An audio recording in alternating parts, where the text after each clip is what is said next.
Hello everyone, and welcome to this week's episode of Inside the Nest. I'm Charlie Baduini alongside Lyndsey Salerno, and we're here to bring you the latest on Red Hawk athletics.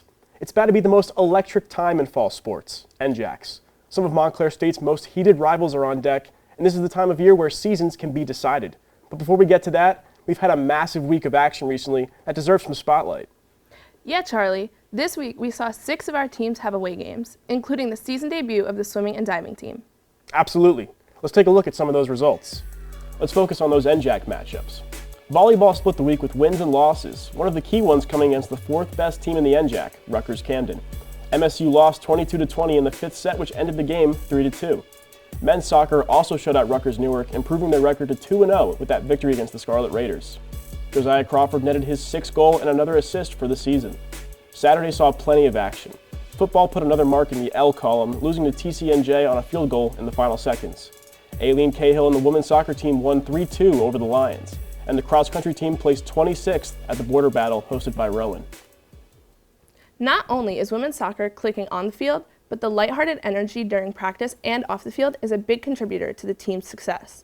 Senior Jessie DeSarno helps bring everyone together with her lively personality and is always having fun. Show this audience. That was for you.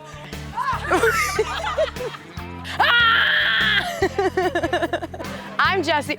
Hold on one second. I'm Jessie DeSarno, and I'm mic'd up.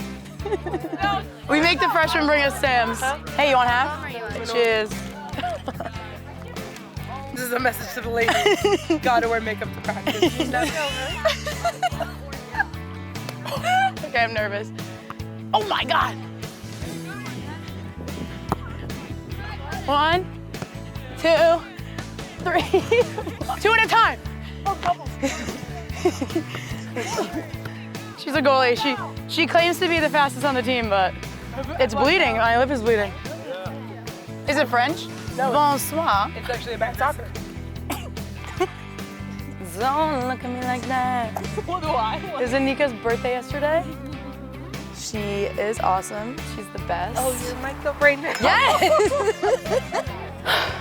I'm kind of gassed, bro. Ha ha ha ha. Ow! Oh my God. Jess, what do you call fish with no eyes? Yeah, okay. Why does Snoop Dogg use an umbrella? Why? Faux drizzle. I want to know what goes on in Kango's head. Nobody, I don't. Good, press! Step! Step! It's just so sunny out. I can't see anything. Here, here, here! Oh. Yeah! Oh! What's a DJ's favorite song? What is it? Never, never. Was it good? Let's get to know Jess a little more. She's a defender, clearly, in her last year as a Red Hawk. But did you know her mom, dad, and brother all went to MSU? Her dad and brother both played on the offensive line under Coach G. She loves singing and even performed the national anthem at a local bodybuilding competition. The team bounced back from their first loss of the season Wednesday at Rowan, getting the W against Rutgers-Newark. Aileen Cahill took the spotlight with her 2nd hat trick of the season, scoring an absolute screamer into the top corner in the 9th minute. The Scarlet Raiders gave up a penalty in the 15th, and you guessed it, Cahill buried it. She closed out her hat trick in the 48th with a perfectly placed header into the bottom corner. Cahill has tallied 12 goals this season and is showing no chance of slowing down. Assists were being stacked as Tara Lambert and Kylie Prendergast fed Aileen Cahill with stellar passes, making it look too easy. On the opposite end, Hilly Martin was a brick wall and stopped 3 shots from the Scarlet Raiders to close out the game and give her 7th shutout on the season. Our own Mazen Campbell with more. We're back here with Instant Analysis. Brandon Morazzo joined by Campbell Donovan as we just saw the Montclair State women's soccer team with a dominating 3-0 win. And Campbell, for me, it was that midfield winning the ball back and setting up the attack. They were able to shut down Rutgers-Newark at every corner. What'd you like from that one? You know, the midfield line was great for the Red Hawks, setting up the attack as well. But, you know, number 18, Aileen Cahill, 3 goals on the night. Various of ways she's stacking it up for this Red Hawks squad. Penalties, headers, golazos, any way she wants it, she gets it. Absolutely phenomenal. They've only allowed 3 shots on goal. The defense really rolling. This team looking unstoppable as they move up in the NJAC play. As mentioned earlier, the women tallied yet another NJAC W against TCNJ 3-2. Cahill netted her 13th goal in the season, and Kim Campbell scored her 4th and 5th. That win and other games around the conference puts the Redhawks in second place with a record of 5-1. There are 3 games left in the season, all of them NJAC opponents.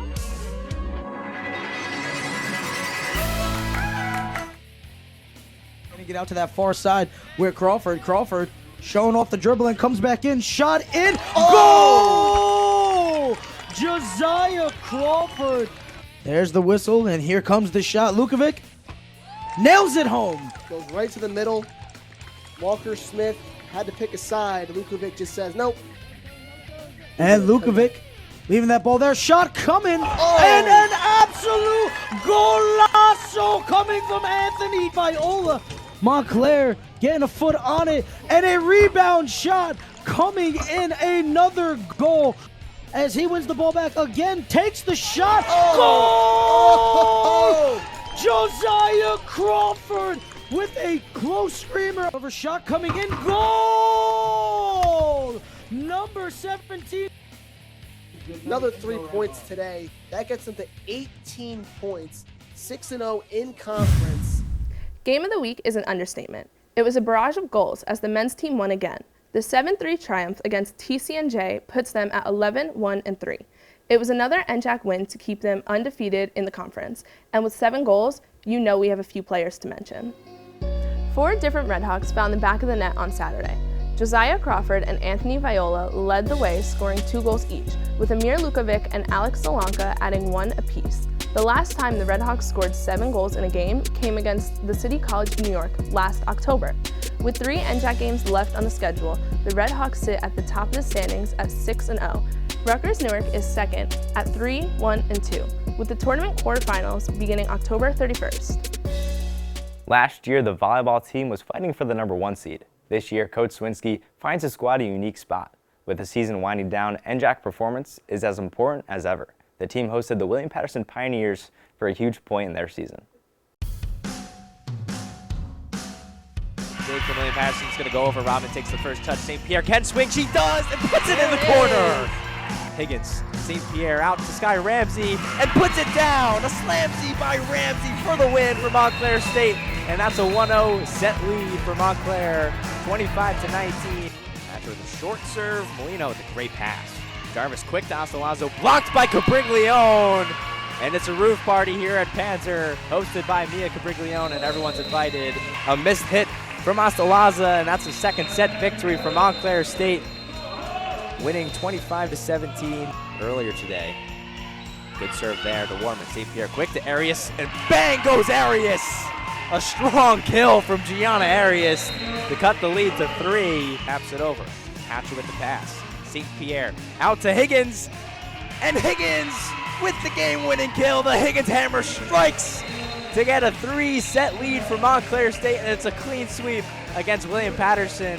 3-0 with the 25-20 third set victory here at Panther. After that huge win on Saturday, the Redhawks sit at number 5 in the NJAC standings. Rowan atop the conference at a perfect 6-0, Stockton and Kane not far behind at 5-1, Rutgers Camden at 4-3, and then Montclair finds themselves above NJCU, who sit at 2-4. The team has one last NJAC match on Tuesday against an 0-6 Rutgers Newark team at the Panzer Athletic Center to dictate whether or not they can clinch a spot in the tournament. MSU field hockey has been hot, going 2-1 in conference and 8-6 overall so far this season. If you missed their last win against Gwinnett Mercy on October 12th, don't worry, we've got Cathryn Pace keeping the pace on things.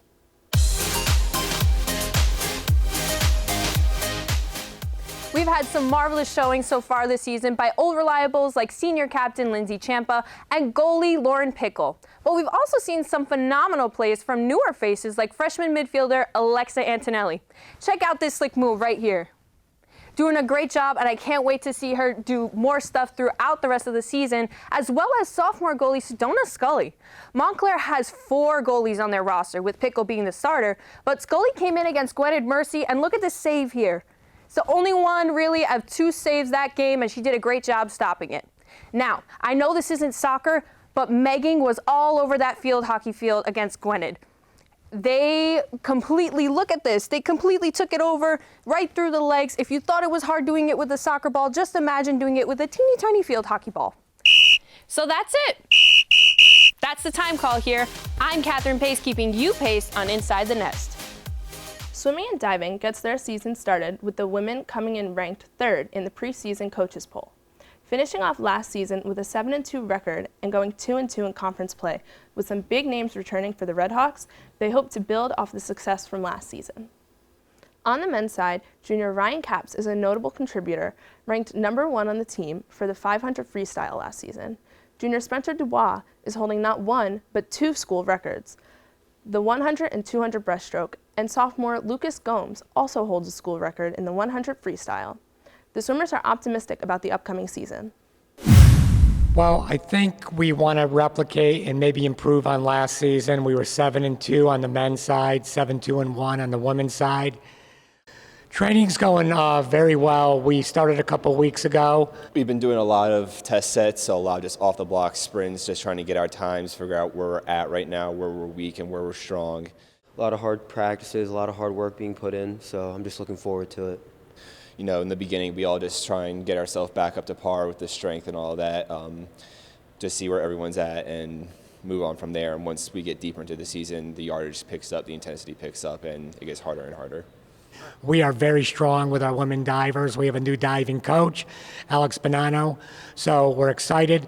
She has high energy, and we think that's going to help us throughout the season.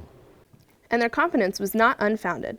They opened their season against Ramapo this weekend, winning without question. This past Saturday was a crushing victory for both the men's and women's swimming and diving teams. The men came out winning 168-89, while the women's side won 166-88. The Redhawks received a ton of first places as well as the second and third. This special win marked Coach McLaughlin's astonishing 200th career win as the women's team head coach. So let's recap what we went over in this show and give the games to keep an eye on. Men's soccer needs a win Wednesday night against William Patterson to be 7-0 in the conference and clinch the top seed. Women's soccer is in a tougher spot as they jock for position at #1 with Rowan and TCNJ playing each other on Wednesday. If it's a 3-way tie, it goes to in-conference goal differential. Both men and women have 3 NJAC games left. Volleyball is 5th right now with just 1 NJAC game left on Tuesday. They should hold steady there. And finally, field hockey. They're 4th in the NJAC with 3 conference games left, and a win Wednesday against William Patterson would put them in a much more comfortable position for a postseason spot. What a week we have ahead of us. I can't wait to see how it all unfolds with NJAC playoffs right around the corner. Yeah, Charlie. I'm looking forward to seeing all of the games get covered for our show and on social media. Which, by the way, if you aren't already following, make sure to follow us on Instagram and TikTok at RedHawkSN. And in case you missed any previous episodes, you can check them out on our streaming platform, Hawk Plus. That's right, Charlie. Thanks for watching this week's episode of Inside the Nest. See you next week. Go team!